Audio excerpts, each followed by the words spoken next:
Naam,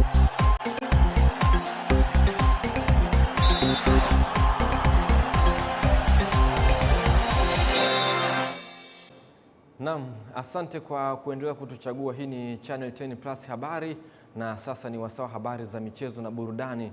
Niko hapa golikipa wa kisasa wa mpira Eden Bahati kukujuza mengi ambayo yamejiri viwanjani, nikianzia hapa nyumbani Tanzania. Kamati ya maandalizi ya mashindano ya AFCON 2027 chini ya uongozi wa Lord Gatenga imekutana na wajumbe kutoka Kenya, Uganda pamoja na CAF katika kikao kinachoendelea jijini Kampala kujadili maandalizi ya michuano hiyo mikubwa barani Afrika. Rais wa shirikisho la mpira wa miguu Tanzania TFF Wallace Karia amesema kikao hicho wajumbe wamejadili kwa kina tathmini ya mashindano ya CHAN ili kujifunza na kuboresha maeneo muhimu yakiwemo uendeshaji, uratibu na maandalizi ya timu shiriki. Viwanja ndio ilionekana kwamba ndio changamoto kubwa, kwa sababu sisi hatuna shida ya mahoteli. AFCON nyingine ilikuwa shida hoteli. Kwa hiyo kikao hiki kinaanza kutupa changamoto kuhakikisha kwamba yale ushauri uliotolewa, maelekezo yaliyotolewa tunayafuata kuhakikisha kwamba tunafanya vizuri. Mwezi Agosti kutakuwa na inspection nyingine, angalau tuwe kwenye asilimia zaidi ya 80, lakini pia mwezi wa 12 tunataka Disemba 2026 kila kitu kiwe sawa, ibakie sisi kufanya tournament za majaribio. Na nia yetu kubwa ni kufanya tournament ya ufunguzi wa viwanja vya Talanta Nairobi pamoja na kiwanja cha Arusha viweze kufunguliwa, tuweze kufanya mashindano haya. Kwingineko ni kwamba msimu wa 6 wa mbio za ABCA Dar City Marathon unatarajiwa kufanyika Mei 17 mwaka huu, ukiwa na lengo la kuhamasisha uchangiaji wa damu pamoja na vifaa tiba kwa ajili ya hospitali ya Mnazi Mmoja jijini Dar es Salaam. Taarifa zaidi na mwanamichezo wetu. Hayo yameelezwa na makamu wa rais wa klabu ya The Runners Geoffrey Mwangunguru, ambao ni waandaji wa mbio hizo, ambapo amesema wamejipanga kuhakikisha wanafikia lengo, ambapo kutakuwa na mbio za kilomita 5, kilomita 10 na kilomita 21. Tumekuwa tukifanya marathon za aina mbalimbali, lakini hii ni mbio ya kipekee ambayo huwa tunaita ni burudani ya mbio kwa sababu ya vitu ambavyo vinakwenda kufanyika pale. Watu wanakimbia, watu wanaenjoy, watu wanatalii. Tunaelewa Dar es Salaam tuna uhaba mkubwa sana wa vivutio, lakini kupitia mbio ya ABSA ni mbio ambayo unakwenda kuona kila kitu ambacho kipo ndani ya jiji la Dar es Salaam. Tumekuwa tukifarijika sana kuona mbio hii inakuwa bora, hasa kwa upande wa zawadi na kuwafanya wanariadha wetu wakubwa wale elite runners kushiriki na hatimaye kupata viwango vya kimataifa, kushiriki mashindano ya kimataifa. Kwa hiyo kama wadau wetu tunawafurahia na tunashukuru kwa hilo. Kwa upande wa wadhamini wakuu wa mbio hizo, Absa Bank wameeleza matarajio yao na kutoa wito kwa wadau kujisajili. Hii ni mara yetu ya 4, yani ni mwaka wa 4 tumekuwa tunadhamini hii mbio kwa lengo kubwa kuangalia afya na kusupport namna gani watu wanaenda kukuza afya zao. Sisi kama Absa tunajua umuhimu huo na tumekuja hapa kama tunavyosema, dhamira yetu ni kwamba tunataka kuiwezesha Tanzania ya kesho moja baada ya mwingine. Tupo tayari kushiriki. Wengi mnafahamu vibe la Yas linavyokuwa katika mbio. Tumejipambanua kwa muda mrefu katika hilo na tunaahidi kuongeza kitu cha ziada. Abbas Mlilapi, Channel 10. Asante Abbas Mlilapi kwa taarifa hiyo. Mdhamini mkuu wa Ligi Kuu Soka Tanzania Bara ameendelea kuwa sehemu ya maendeleo ya soka kwa jamii na hata kiuchumi baada ya kuzindua kipindi maalum cha michezo kiitwacho Kona ya NBC chenye lengo la mitazamo tofauti katika ulimwengu wa soka. Akizungumza wakati wa uzinduzi wa kipindi hicho, mkuu wa idara ya masoko benki ya NBC David Raynon amesema kipindi hicho ambacho kinachanganya masuala ya soka na uchumi kikitarajiwa kutoa uchambuzi wa kina kuhusu namna mchezo huo unavyoathiri maisha ya kila siku, biashara pamoja na kuendelea kufungua fursa kwa mashabiki wa soka. Mambo mengi makubwa sana tumeyafanya tangu tulipoingia kwenye udhamini huu kwenye msimu wa 2021 ambapo ligi yetu ya Tanzania ilikuwa ni ligi ya nafasi ya 12 ya ubora barani Afrika, na leo tunazungumza hapa ikiwa nafasi ya 5.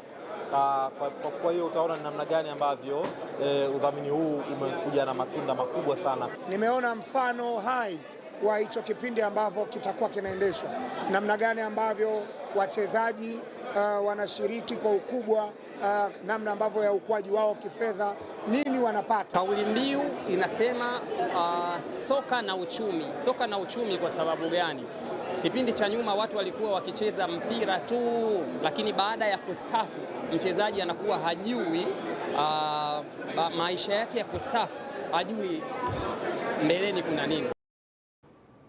Baadhi ya wasanii wa komedi kwa kushirikiana na jumuiya ya wazazi wa Chama cha Mapinduzi wilaya ya Mbeya mjini wamepanda miti ya matunda katika shule 5 za msingi jijini Mbeya kwa lengo la kuhamasisha utunzaji wa mazingira. Taarifa zaidi na Epimarcus Apolinari kutoka Mbeya. Wewe unasema kuwa nani? Bikidude. Wewe. Wasanii hao wakizungumza wakati wa zoezi la kupanda miti wamesema lengo la kupanda miti ya matunda ni kuhifadhi mazingira na kuona wanafunzi wanakula matunda yanayotokana na miti iliyopandwa na wasanii. Tunaelimisha kwamba ni muhimu kutunza mazingira, lakini kushughulika katika shughuli za kijamii kama hivi. Si tu kuwa msanii katika kuburudisha katika maeneo ya starehe, lakini pia unaifesi jamii moja kwa moja katika shughuli kama hizi hapa. Kazi sana kwenye shule, mfano tumepanda shule almost kama 5 size kwa ajili ya wanafunzi wakitoka mapumziko au hivyo wakae kwenye kimvuli, lakini tuna miti ya matunda kwa ajili ya wanafunzi wengine kuchuma matunda kula. Mwenyekiti wa jumuiya ya wazazi wa Chama cha Mapinduzi wilaya ya Mbeya mjini Emmanuel Mwarupindi amepongeza wasanii hao kuambatana na jumuiya ya wazazi katika kampeni hiyo ya kupanda miti, huku mhifadhi mwandamizi wa wakala wa huduma za misitu Tanzania Salama Mfundo amesisitiza jamii kuwa na desturi ya kupanda miti ili kulinda mazingira. Wasanii hawa licha ya ukubwa wao wameungana na jumuiya ya wazazi kuungana nasi katika zoezi zima la upandaji wa miti katika shule hii ya Manga na maeneo yote ambayo tutapita. Tusiwe na aibu kwenye kuhitaji miche. Usiogope kuja kwenye ofisi zetu za kanda pale ukiona unahitaji miche, na tupo kwenye kutoa huduma kwa jamii muda wote. Ni mimi mwanamchezo wako kocha mtaalamu Epimarcus Apolinari, Channel 10. Asante kocha mtaalamu Epimarcus Apolinari kwa taarifa hiyo kutoka Mbeya. Bodi ya filamu kupitia kwa katibu mtendaji wake Dr. Gervas Kasiga imeeleza mipango yake ya kuwekeza nguvu kubwa kupitia filamu za kimkakati ambazo zinalenga kutangaza zaidi katika kutangaza utamaduni, maadili na utajiri wa Kitanzania katika nyanja za kimataifa. Dr. Kasiga ameeleza hayo wakati wa mahojiano maalum na Channel 10 Michezo, ambapo amesema kuwa mpango huo ni sehemu ya utekelezaji wa sera ya serikali chini ya Rais Mheshimiwa Daktari Samia Suluhu Hassan, ambaye amekuwa kipaumbele katika kutangaza utamaduni na utalii wa nchi kupitia filamu ya The Royal Tour.